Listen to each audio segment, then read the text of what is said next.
I'd like to welcome with a really full heart, welcome to Dr. Rosemary Cathcart, who is an absolute guru around gifted education in New Zealand and globally. So thank you so much for coming, Rosemary, and we're really, really excited to have you on the ARC Education NZ.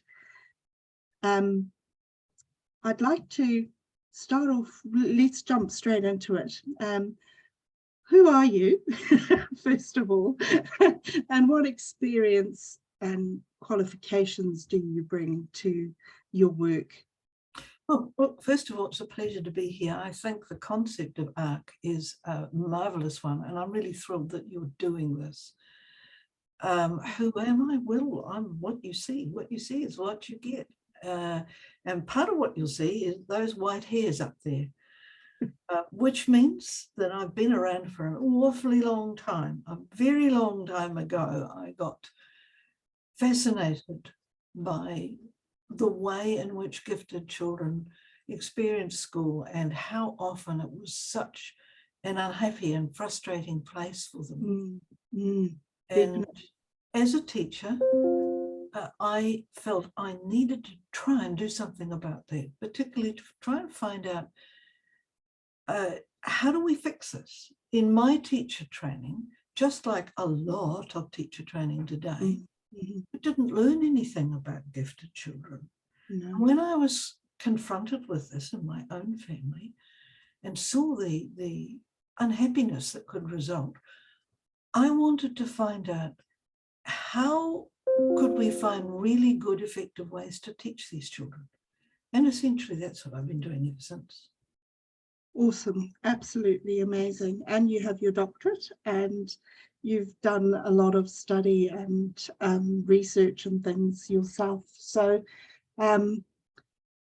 yes, I know a few people who have said to me, oh, it's so exciting that you have Rosemary on your books, because she taught me, I went to one of her courses. So there's a lot of aroha out there and support for you, Rosemary. So yeah, very, very exciting that you're with us. So what motivates and inspires you to do what you do? Well, I suppose really what I've already said, but let me take it back a step further than that. Way back in 1939, the then Prime Minister Peter Fraser and his side Clarence Beebe put out that wonderful foundational statement to the effect that every child in this country should have an education that was matched to their particular needs. They had a right to that. And what I have seen over the years is there are many, many children for whom that is simply not true. And gifted children are one of our most neglected children, largely because we haven't trained our teachers. And there are so many stereotypes and misconceptions about who these children are. You know, I've come up against this so many times with statements like, well, all children are gifted, or it's so rare. I've taught for 30 years and I've never met one in my classroom in my life, and that's just ridiculous. Or people who think that it's just pushy parents, or people who think that they're only the children of the wealthy, or people who think that they don't come from poor families.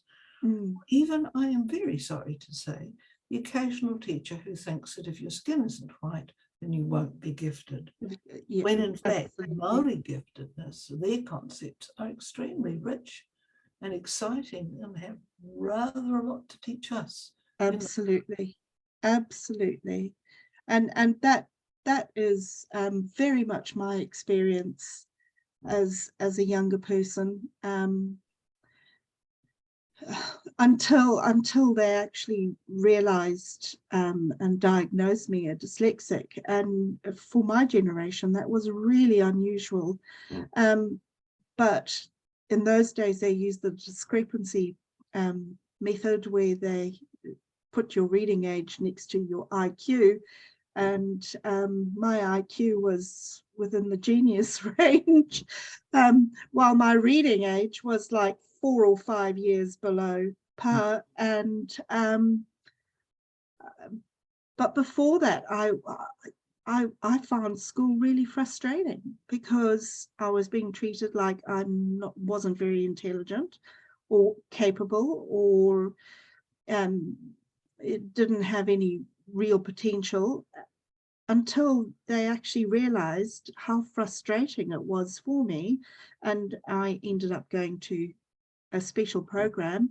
But in actual fact, I was way beyond even my peers at the time.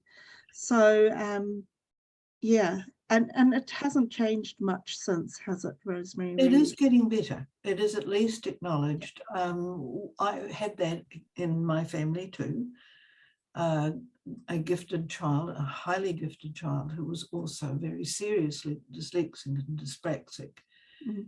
And it was partly what happened to that child that caught my attention first, because it brought home to me so sharply and so cruelly how these kids could be treated. I don't blame teachers. You can't know what you don't know, and what you have never been given an opportunity to learn. And that it does have all sorts of consequences. I think the low level, the low light rather than the highlight of our years coming to terms with this was when we didn't initially know about dyslexia and so on, and we couldn't understand the problems our child was having. And the school psychologist did a test, said, oh, your child's in the highly gifted range. And then sometime later, bouncing across the school playground, he bailed me up and he said, Mrs. Cathcart, I've found out what's wrong with your child. And I said, oh, that's wonderful. What is the cause?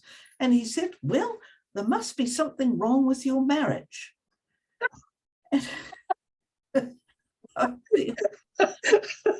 Okay. All I can say is that our marriage survived a lot longer than that psychologist did. Especially after that statement. He was really lucky to leave the playground alive. I've just been sorry for him. But, you know, seriously, I think that for me is why, as you know, I set up the George Parkin Centre and then the one-day school, and then eventually moved to the professional development side, because I felt that that was where the need was greatest. If we could reach the teachers and tackle some of those stereotypes, then we had a hope of making a difference for those teachers in their later work with children. Yes, yes, definitely. You know, and we've now progressed to the next question, really, which was what do you bring to the table as a service provider? And for you, it's PLD now, isn't it? That's your focus. It's the key thing. There are other things we do. So, you know, if people go to our website, they will find things like we now have that new definition there for people to read with some background as to how it came about. You know, there's a number of things like that on the website, but our PLD emphasis is in two batches, so to speak. The first thing that we did was to start our certificate course.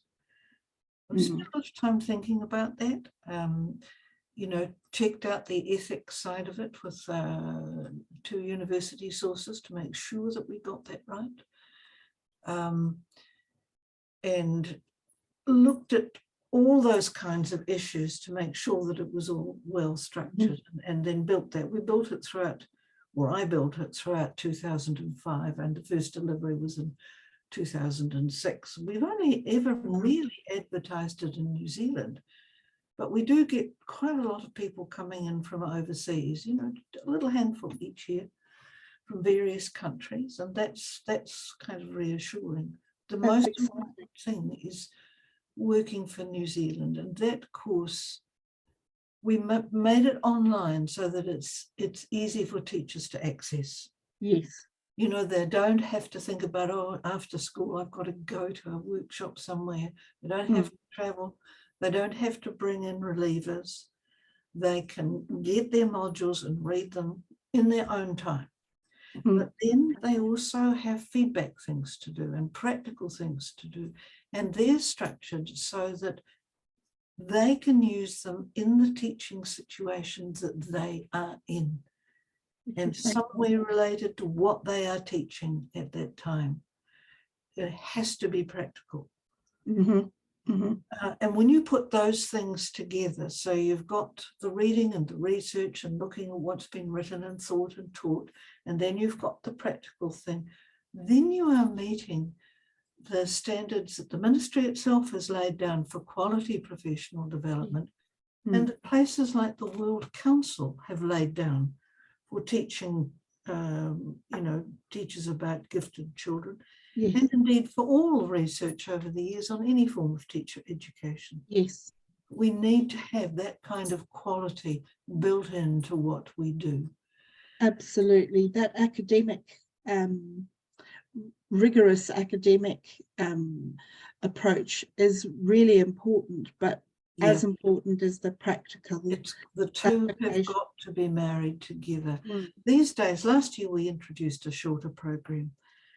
But we've kept the same kind of format, and in both programs, every person who enrolls works with an individual tutor, one of our staff, and our staff are people who are experts in the field, who have that background experience.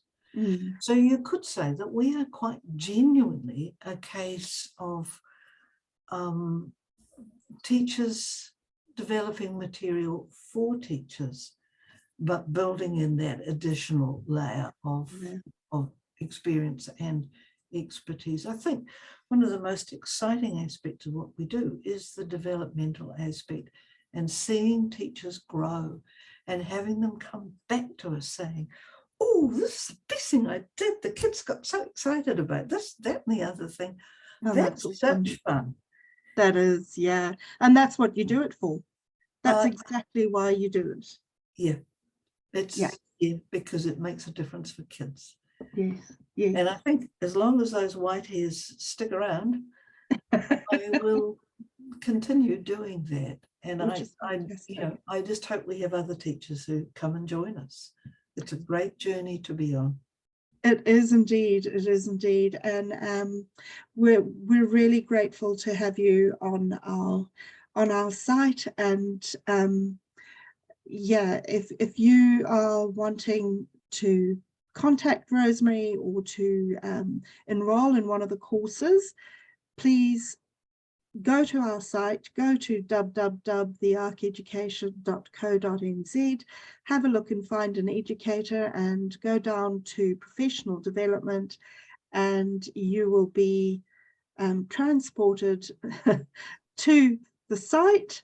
And also on the resource pages under professional development, you can click on the advert for Aotearoa Gifted, and it will take you straight to the enrolment site. So incidentally, we'll still say Reach Education. We're still transitioning through that stage. So everybody needs to sort of bear with the odd things that gifted people do.